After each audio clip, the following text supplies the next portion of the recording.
Hello, everyone. This is Tom Fox. I'm the Compliance Evangelist, and I'd like to welcome you to this special 5-part podcast series sponsored by Affiliated Monitors, which celebrates Affiliated Monitors' 15 years in business as the first entity specializing in independent integrity monitoring. Founded in 2004, Affiliated Monitors provides independent integrity monitoring and ethics and compliance assessments nationally and internationally and across almost all industries. With its knowledge of effective ethics and compliance programs and cultures, Affiliated Monitors is respected for its work as the corporate monitor on matters ranging from multinational corporations to small and mid-sized companies and even individuals. Having served in nearly 750 monitorships, no one has more experience as an independent monitor than the team at Affiliated Monitors. For more information on how an independent monitor can help improve your company's ethics and compliance programs, visit this podcast series sponsor, Affiliated Monitors, at www.affiliatedmonitors.com. For this 5-part series of everything you've wanted to know about monitors but were afraid to ask, I am joined by Jay Rosen, the Vice President of Business Development and Monitoring Specialist at Affiliated Monitors. In this series, we introduce the role of an independent integrity monitor and corporate monitorships, discuss both the pre-settlement and post-resolution monitorships and their different applications. We list out some of the considerations a company should take in hiring a monitor and conclude with costs around monitorships, how to prepare for them, and how to keep them reasonable. It is a great primer on independent integrity monitors and corporate monitorships. I know you will enjoy it going forward. In this 5th and final episode, we take a look at cost issues when hiring a monitor. This podcast series is a special presentation of the Compliance Podcast Network.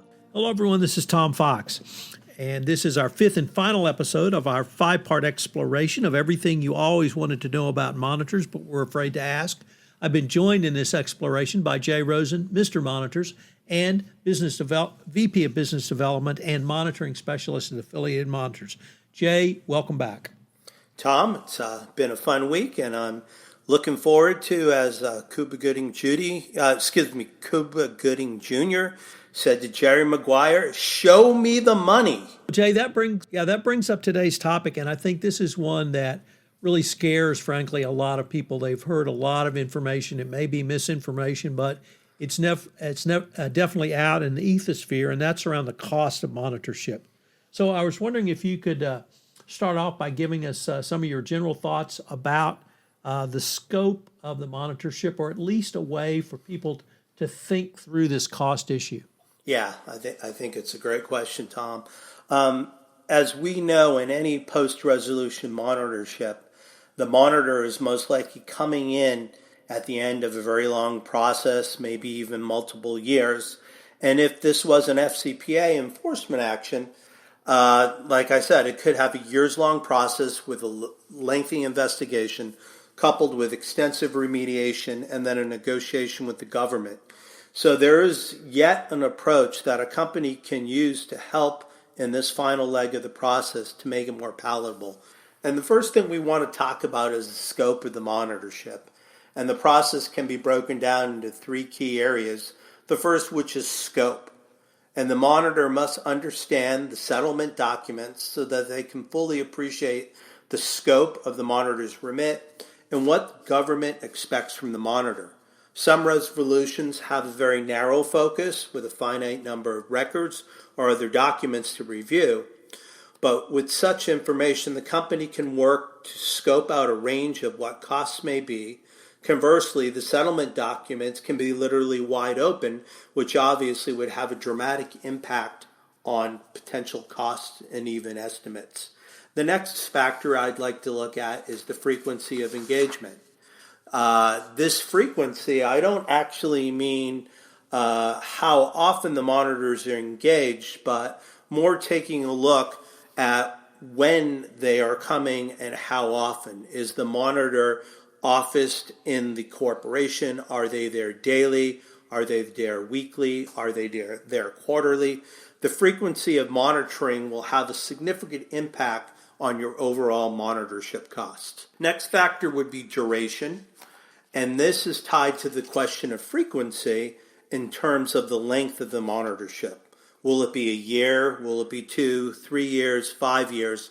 It's a critical element to putting together a game plan. The final factor is the experience of the monitor. And basically, we're talking about the relevant experience, as we've explored previously. One really needs to have a direct conversation with monitor candidates to determine if they have the requisite experience and temperament to work with other individuals or teams.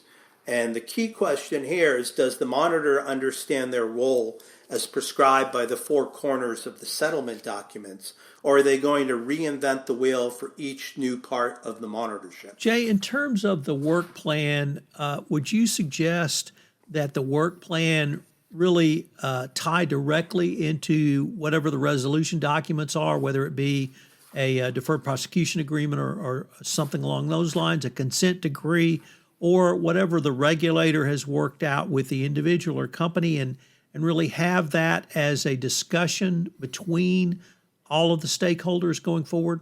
It really makes for the best experience if you do that, because as you're talking about mapping out this work plan, it really also can serve almost as a budget and a document for cost control.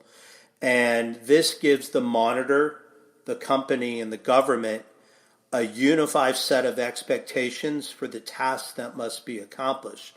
It's not to say that you can't change course or if something else comes up, but you want to believe, or you actually want to agree to a set of expectations that will, number one, not only satisfy the regulatory agreement, but number two, will allow the company to really get everything it expects from this monitorship relationship. And another thing to talk about, when we've talked about the issues of scope and duration, another thing that we've become really good at is selective sampling. And it's important for a monitor to understand that they don't have to look at every document and turn every page. Especially, we've had situations where we have monitored global organizations that we've become very efficient. You get into town, you go spend 4 hours with the client, you have some interviews, you start the next day at 8 a.m., you move to 5 p.m., you run some focus groups, and you're in and you're out. So we are keenly aware of the costs that can mount over a multi-year monitorship, and we really try to, again, as we said, have no confusion, have a document request, have a list of interviews, have a list of focus groups. And when you have this all planned ahead of time, you're able to be efficient. And then if some bump comes up in the road, you can consider it. But with having the roadmap in hand and having the agreement of all 3 parties, we find it makes for a better monitoring experience. Jay, it almost sounds like the experience of the monitor really is a key factor in the cost, because an experienced monitor, as you said, is going to know where these bumps in the road may lay or may lie, and not so much anticipate them, but could handle them with a much greater ease and a much greater cost effectiveness. Yeah, I think you raised a good point, Tom. The other thing that we have to keep in mind is, although we have done over 750 of these, more often than not, when you're meeting with someone, this is the first time that they're in a situation. So while we might know the best path to follow, you also sometimes have to hold the client's hand and get them there. So they need to get comfortable with the monitorship relationship, and we have to earn their trust. Every day we earn their trust. And what is most satisfying is when we get to an end of a multi-year thing and we get that letter from the CEO or the chief compliance officer saying, initially we were skeptical about this process. We didn't know how it would work.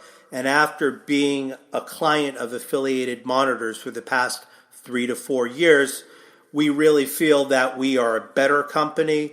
We're more informed. We're more ethical. We have culture, and we have the bedrock to move forward. And, that's the best feeling in the world. You can't get a better advertisement than that when your client says, this is how you've helped me, and we feel good about it. Jay, we're near the end of our time, but I was wondering if you could give a few thoughts around the issue of selective sampling and how a monitor can use sampling to determine if further work needs to be focused on an area, and really how all of that works into cost analysis. Yeah. So, for example, there was an issue with a client that they were bringing on joint venture partners, and there were literally only 2 or 3 people in the world who could do this job. So when we got in there, we needed to actually talk to the person who was doing, a single request for this one vendor source.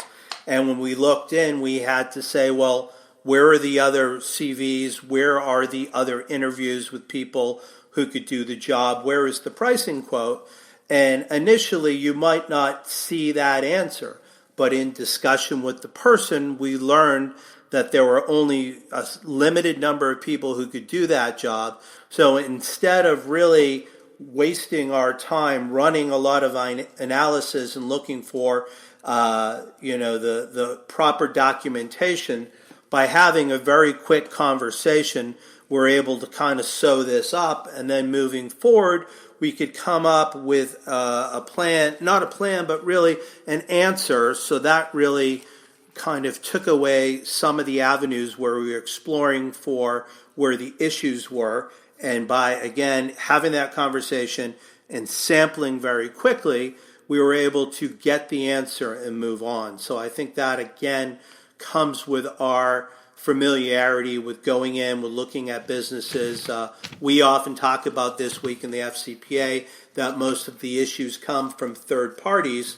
So we're able to take that institutional knowledge, use it with the sampling, come up with a relatively quick answer, and then move on to the next thing. Jay, we are at the end of our 5-part exploration. I've been joined this week by Jay Rosen, the Vice President of Business Development and Monitoring Specialist at Affiliated Monitors. Jay, it's been a great week of podcasts, and I look forward to continuing the conversation. Thanks again, Tom. This is Tom Fox again. I'd like to thank you for listening to this episode of our 5-part exploration of everything you wanted to know about monitors but were afraid to ask. For additional reading, see Jay Rosen's article, How Much Will a Corporate Monitor Cost?, which can be found on Corporate Compliance Insights. Also, check out Affiliated Monitor's website. I've linked to both Jay's article and the website in the show notes. This special 5-part podcast series on everything you wanted to know about monitors but were afraid to ask has been a special presentation of the Compliance Podcast Network.